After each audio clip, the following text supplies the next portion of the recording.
We're catching up with Motiga here to learn more about Gigantic, a big title that's coming out later this year on Xbox One and PC. Is that? Yeah, so we haven't announced a real release date. Sometime. But yeah, it'll be going into closed beta this August on Windows 10 and Xbox One. Cool. So can you tell us a little bit about sort of where the origins of this game is for people who are unfamiliar? Yeah, so the game is a 5-on-5 PvP competitive action game.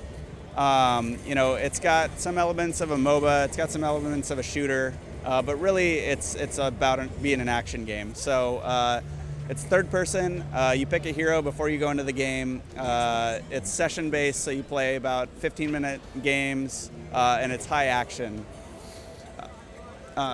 What you're trying to do, the objective of the game, so each team has a giant guardian, that's your boss, that's the main goal of the game. Your goal is to kill theirs before they kill yours. That is a thing that really sets it apart, that sort of that scale of it, that it's, you know, it's an action game, but it has that sort of sense of scale. Yep, hence the name, Gigantic. But yeah, the Guardians are really kind of what sets it apart in a way from other games, and that the Guardians are not just like this static tower sitting in the back. They're actually a giant AI-controlled creature that breaks out onto the battlefield, starts fighting, so you interact with it a lot. You're constantly trying to get your Guardian to go attack the other team's Guardian, knock it over, and then you go in and do damage to it. So there's a lot of play with the Guardians. I guess Guardians are a big deal, but the characters also a big deal, and sort of it feels like you've taken a lot of freedom designing the various heroes, the various characters here in the game.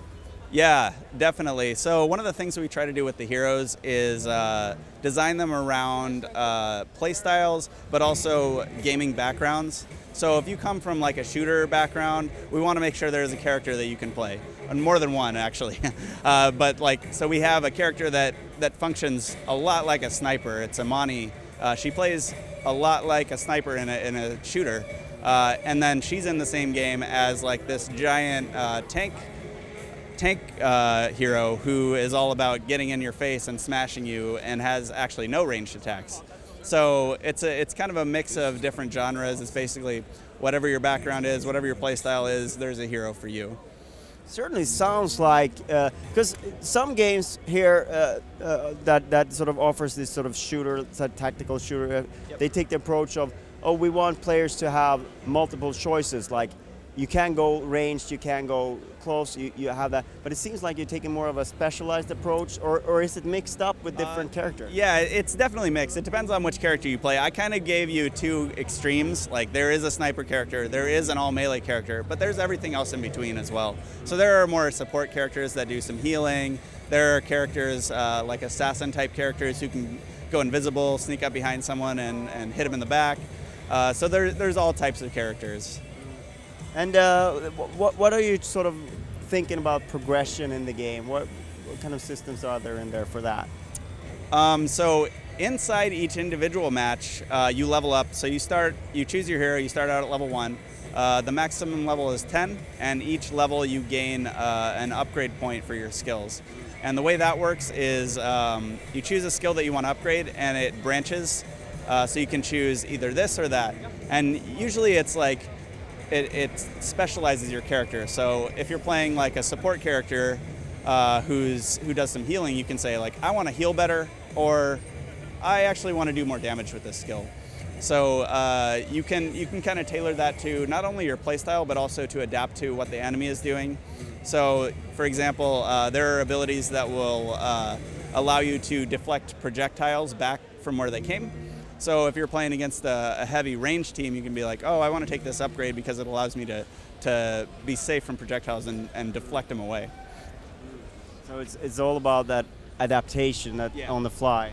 Yeah, definitely, and that's one of the things that also makes it different. Is like our upgrades are not just, hey, make the skill plus 10 damage. You know, they actually kind of change the way the skill works. So in some cases, it's pretty extreme. You can go from a skill being something where you're throwing the spear to, okay, now it's a ground target area of effect ability. So it completely changes the way that you play the character as well in some cases. And I suppose it's also like knowing your enemy then becomes a weapon in its own right, because if you can lead someone down a certain upgrade route and you'll know where they're going, that gives you the tactical advantage on perhaps what you'll choose later on. Yeah, exactly. You can see what they're doing and be like, oh, okay, so they're using that ability with that upgrade a lot. So when I level up, I'm going to choose this upgrade, which is really good against that. So that's a big part of it, yeah. Have you sort of begun to talk about sort of monetization and how you sort of how you will deal with that? We have not talked about the specifics of monetization yet, but it is a free-to-play game. We have announced that. We will be selling stuff. We will be selling cosmetic items like skins and stuff, but beyond that, we haven't really released anything, partly because we haven't finalized anything, so we don't want to talk about it before it's final. So you still have to get into beta first, exactly. And then exactly. That's the time when you try things out and see what works and what doesn't. Yeah, and that's a big part of what we do is we get a lot of feedback from our players. So we're in alpha right now, and you know, at E3 even we have a big emphasis about involving our community, our players, in what we do. So you'll see over there we actually have a bunch of people from our community that we flew out to coach new players on the game. So these are people who don't work at Motiga, but they are really involved in our game. They know the game, and then they can help out at events like this. So we're constantly getting feedback, not just from them, but from our entire player base, and it kind of dictates like how we develop things.